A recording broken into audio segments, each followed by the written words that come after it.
Point नहीं मिलता है तो उसको आप छोड़ दीजिए। इस एग्जाम्पल से इसको आप नाम दे दीजिए ए बी और ये सी। ये हो गई आपकी MU या सीमांत उपयोगिता रेखा। सीमांत उपयोगिता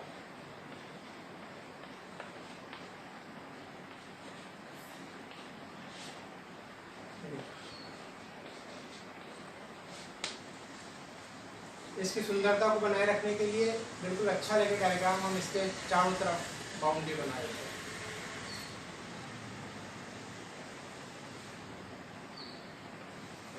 जिससे एग्जाम कॉपी में क्या है बिल्कुल सुंदर लगे डायग्राम और हमें अच्छे मार्क्स मिल सके। इसको कवर अप कर दीजिए। आप देखिए बिल्कुल इसको अपन इजीली से समझ सकते हैं। यदि आपने डायग्राम से ही बना दिया तो आपने जो भी लिखा है वर्णन वगैरह पॉइंट्स वगैरह एग्जामिनर भी इतना नहीं देखता कि जिस बच्चे ने डायग्राम बहुत सही बनाया है इसका मतलब उसे कंसेप्ट है, क्लियर है। आप देखिए एग्जामिनर देखते ही कहेगा बिल्कुल सही बनाया। तो इस चीज़ को आप विशेष रूप से ध्यान रखें। इकोनॉमिक्स से बहुत अच्छे नंबर आ सकते हैं, 100 में से 90, 80, 75 मार्क्स बहुत से बच्चों के आते हैं।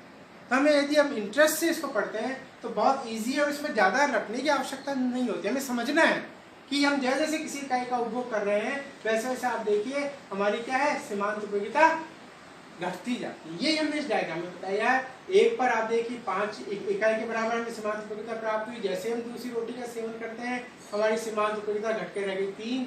वो उसके बाद भी यदि हम इकाई का उपभोग कर रहे तो सीमांत उपयोगिता घट के रह गई 2, फिर 0 हो गई। और फिर भी यदि हम अगली इकाई का उपभोग करते जाते हैं तो सीमांत उपयोगिता क्या हो गई 0 से ऋणात्मक हो गई। तो हमने ये इस प्रकार से हम यहाँ पे भी हम बता सकते हैं सीमांत उपयोगिता यहाँ तक धनात्मक है, फिर 0 हो गई और फिर ऋणात्मक है। तो सीमांत उपयोगिता की जब कुल उपयोगिता सीमांत उपयोगिता समझाई थी जब भी हमने कहा था कि सीमांत उपयोगिता कितने प्रकार की होती है, 3 प्रकार की होती है। कौन कौन सी?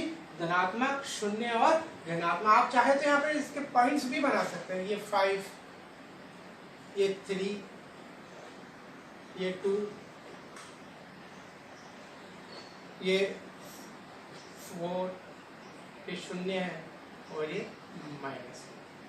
इस स्टाइल से भी आप बना सकते हैं। तो ये सीमांत उपयोगिता हास नियम है। तो इस प्रकार से हम समझा सकते हैं कि जैसे जैसे किसी इकाई का उपभोग बिना किसी बाधा के हम करते जाते हैं वैसे वैसे उसकी सीमांत उपयोगिता पूर्ण संतुष्टि बिंदु तक क्या हो रही है, लगातार घटती जा रही है। अब इस नियम की क्या क्या मान्यताएं हैं।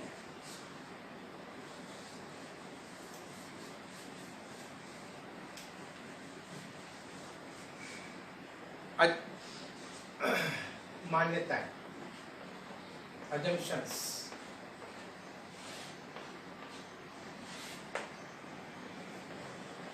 नंबर फर्स्ट लिखिए, वस्तुओं का उपभोग निरंतर क्रम में होना चाहिए। वस्तुओं का उपभोग निरंतर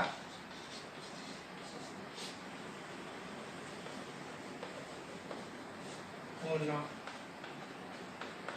चाहिए। इसका क्या मतलब हुआ? हमने पहले ही परिभाषा में कहा है कि जिस भी इकाई का हम उपयोग करते हैं उसका उपभोग बिना किसी बाधा के करना, अर्थात उनमें बीच में किसी प्रकार की रुकावट नहीं आनी चाहिए। यदि हमें रुकावट आ जाएगी, हम एक इकाई खाई और फिर उठ गए, फिर दूसरी इकाई 1 घंटे बाद खाई, फिर तीसरी इकाई का सेवन हमने और बाद में करा, तो हम पूर्ण संतुष्टि बिंदु तक नहीं पहुंच पाए। तो हमें पहले ही अजम्पशन माना है कि जब भी इस नियम का अध्ययन हम कर लेंगे तो हमें उस इकाई का उपभोग क्या करना है, निरंतर क्रम में करते जाना है। फिर नंबर सेकंड, जिस इकाई का हम उपभोग कर रहे हैं उसका आकार पर्याप्त होना चाहिए। आकार क्या होना चाहिए? पर्याप्त होना चाहिए। मतलब क्या हुआ जैसे रोटी हमारे बनती है तो एक देखिए लगभग निश्चित आकार है उसका, सब लगभग समान होती है। यदि अपन बाजार से एप्पल खरीद के लाते हैं, संतरा लाते हैं, तो उनके भी आकार क्या है, निश्चित होते हैं। जिसके इकाई का उपभोग हम कर रहे हैं उसका आकार निश्चित हो, जिसके सेवन करने से हम उनको काउंट कर सके और संतुष्टि बिंदु तक पहुंच सके। हम 1 2 3 4 रोटी खाते हैं तो उसके साथ साथ ही क्या है, हम संतुष्टि बिंदु की ओर पहुंच जाते हैं।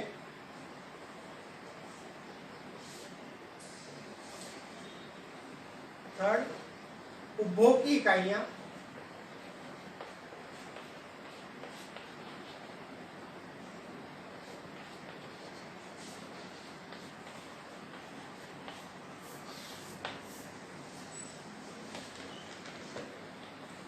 समरूप होनी चाहिए।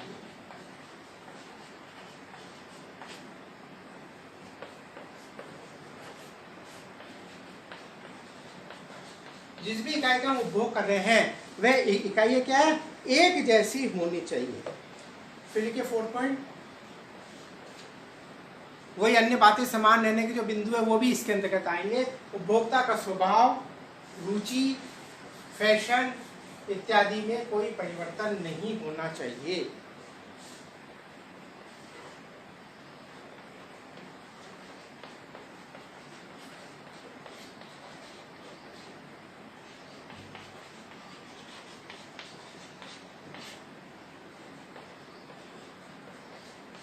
उपभोक्ता का स्वभाव, रुचि, फैशन आदि में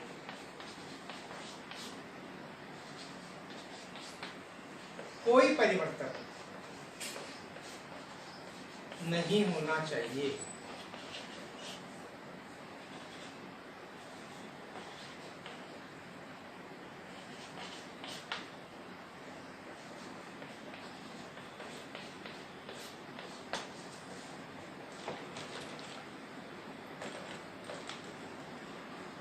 एक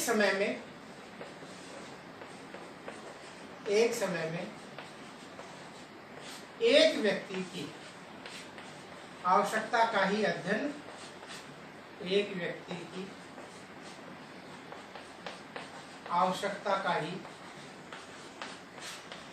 अध्ययन किया जा सकता है। एक समय में हम एक ही आदमी पर इसका अध्ययन कर सकते हैं, किया जा सकता है।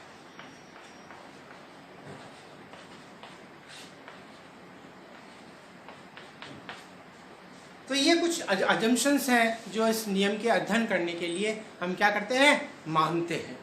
उसके बाद ये नियम क्यों लागू होता है, जो मेन इंपॉर्टेंट बात है इसकी, सीमांत उपयोगिता ह्रास नियम के लागू होने के कारण, लागू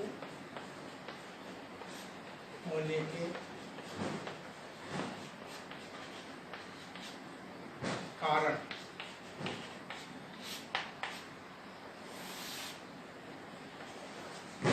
नंबर फर्स्ट लिखिए,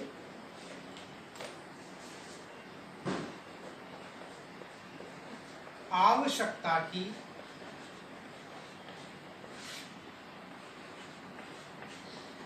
तीव्रता में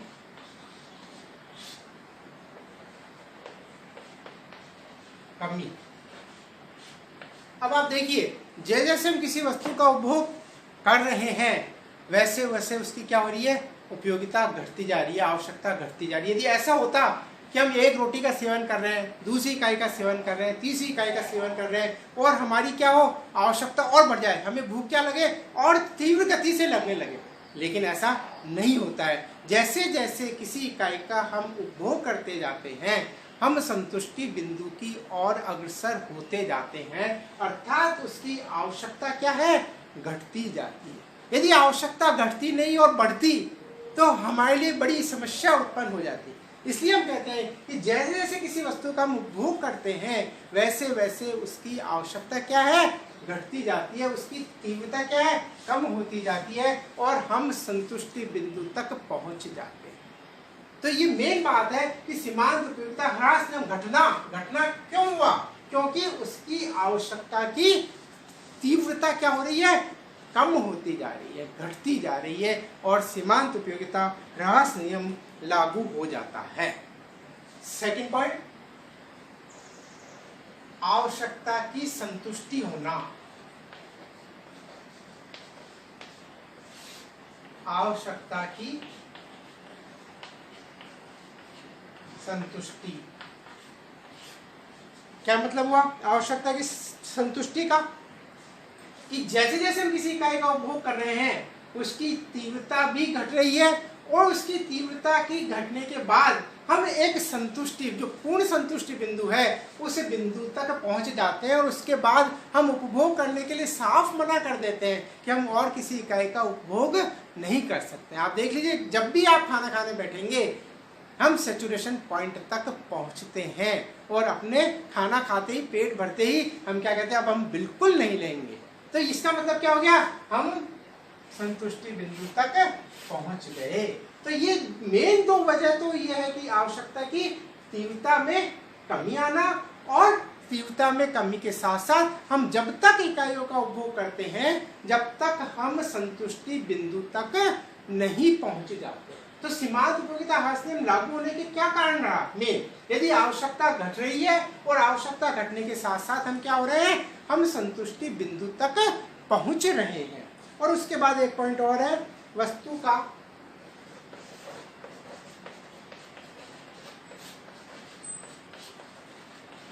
पूर्ण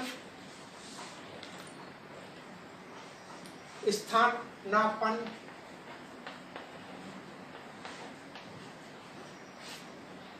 न होने। जो वस्तु है वो उसकी जगह वही उपयोग में आएगी, वह और किसी का स्थान नहीं ले सकती।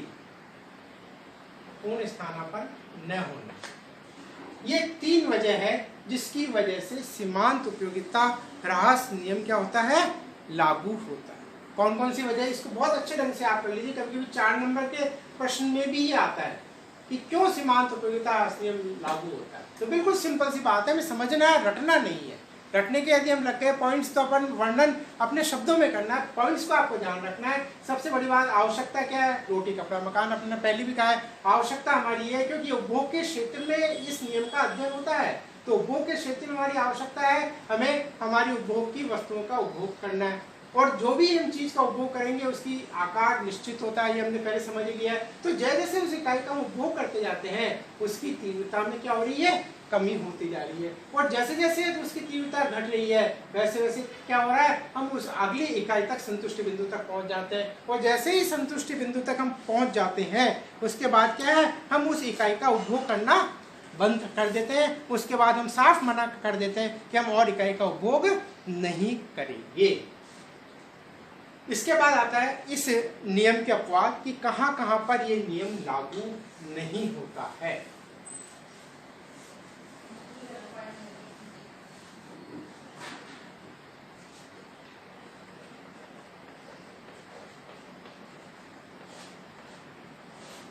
सामान्यतः हमने समझ लिया है कि ये इस नियम यहाँ पर लागू होता है, लेकिन कुछ ऐसे क्षेत्र है जहाँ पर सीमांत उपयोगिता ह्रास नियम क्या लागू नहीं होता है।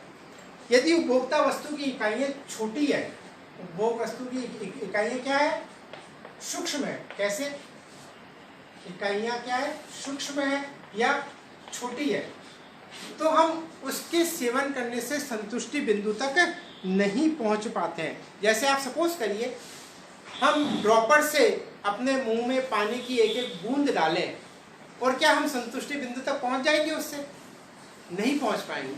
हम जब भी पानी पीते फटाफट 1 गिलास 2 गिलास ली, फटाफट पी ली और हम क्या है, संतुष्टि बिंदु तक पहुंच जाते हैं। तो जो छोटे छोटे, यदि हम रोटी के टुकड़े कर लें और रोटी के टुकड़े करके रख दें और एक एक टुकड़ा हम खाए जाएं, जैसे हम गिलास कह रहे हैं, यदि हम एक एक गिलास को काउंट करने लगे तो काफ़ी समय तक हम काउंट करते जाएंगे, तो उसकी सहायता से हम पूर्ण संतुष्टि बिंदु तक पहुंच नहीं पाते। तो जो भी इकाई है यदि सूक्ष्म होगी, छोटी होगी, तो वहां उस स्थिति में हम उसके नियम का अध्ययन नहीं कर पाते हैं। दुर्लभ और अप्राप्य वस्तुएं, दुर्लभ अप्राप्य वस्तुएं जो मुश्किल से मिलती है, जैसे डाक टिकटों का संग्रह,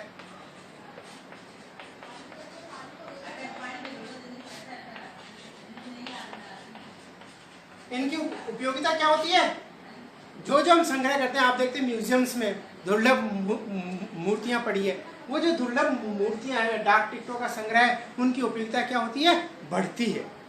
फिर नंबर 3, मुद्रा संचय भी इस नियम का अपवाद है। मुद्रा संचय भी इस नियम का अपवाद है। मतलब यदि उसकी उपयोगिता घटती जाती तो आदमी पैसा क्यों संग्रहित करता? तो पैसा तो संग्रहित करने से क्या हो रहा है? उसकी उपयोगिता बढ़ती है। तो मुद्रा संचय क्या है? इस नियम का अपवाद है। मधुर गान, संगीत, कविता, ये भी इस नियम के क्या है? अपवाद है।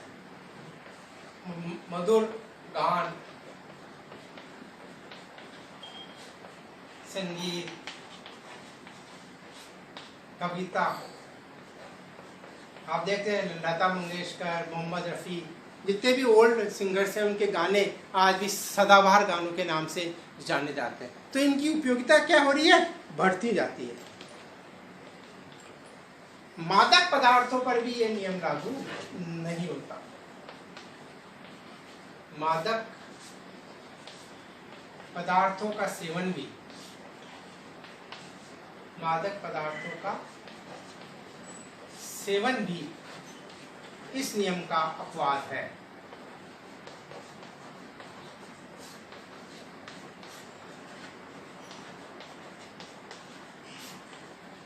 जैसे जैसे हम मादक पदार्थों का सेवन करते जाते हैं, वैसे वैसे उसकी क्या हो रही है? उपयोगिता बढ़ती जाती है। आप देखिए, जो शराबी व्यक्ति है, उसके लिए वो ज़्यादा शराब का सेवन करता है तो उसकी उपयोगिता बढ़ रही है। जो जर्दा खाते हैं, जो सिगरेट पीते हैं, जैसे जैसे वह अधिक मात्रा में सेवन करते हैं तो उनकी उपयोगिता क्या हो रही है?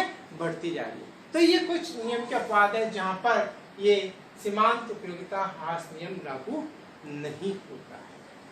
और इस नियम की यदि आलोचना की बात करें तो इसकी आलोचना में मुख्य बात तो यही है कि इसको हम मापा नहीं जाता। हमने माना है कि जब हमने एग्जाम्पल में समझा है कि सबसे बड़ी बात है कि हमने 1 इकाई का उपभोग करा तो 5 कुल उपयोगिता प्राप्त हुई, दूसरी इकाई का उपभोग करा तो बढ़कर 8 हो गई, तीसरी इकाई का उपभोग करा तो बढ़ के 10 हो गई, चौथी इकाई का उपभोग करा तो बढ़ के वापस 10 हो गई, हम पूर्ण संतुष्टि बिंदु पर पहुंच गए। लेकिन ये हमने माना 5, 8, 10, 10, 9, लेकिन हम इसको मेजर नहीं कर सकते, हम इसे माप नहीं सकते हैं। हमारे पास कोई ऐसा थर्मामीटर नहीं है कि हमने कितनी इकाई का उपभोग करा और हमको कितनी उपयोगिता प्राप्त हुई, ये इसका मेजरमेंट नहीं हो सकता। तो मेन है इसकी आलोचना में हम कह सकते हैं कि सीमांत उपयोगिता को हम माप नहीं सकते। उपभोग की इकाइयाँ हैं, उनको भी हम निरंतर, कभी कभी उपभोग नहीं हो पाता है तो हम पूर्ण संतुष्टि नियम का अध्ययन नहीं कर पाते हैं। इस प्रकार हम कह सकते हैं कि सीमांत उपयोगिता ह्रास नियम में कि यदि हम बिना किसी बाधा के साथ साथ किसी इकाई का उपभोग करते जाते हैं तो उसकी उपयोगिता पूर्ण संतुष्टि बिंदु तक पहुँचते पहुँचते घटती जाती है। यही सीमांत उपयोगिता ह्रास नियम है और सामान्यतः उपभोग के सभी क्षेत्रों पर ये लागू होता है कि हम जिस भी इकाई का उपभोग करते हैं हम पूर्ण संतुष्टि बिंदु तक पहुंचते हैं। वर्तमान समय में भी कहीं पे भी आप चले जाइए, सीमांत उपयोगिता ह्रास नियम का क्या है? हर जगह लागू होता है उपभोग के क्षेत्र। धन्यवाद।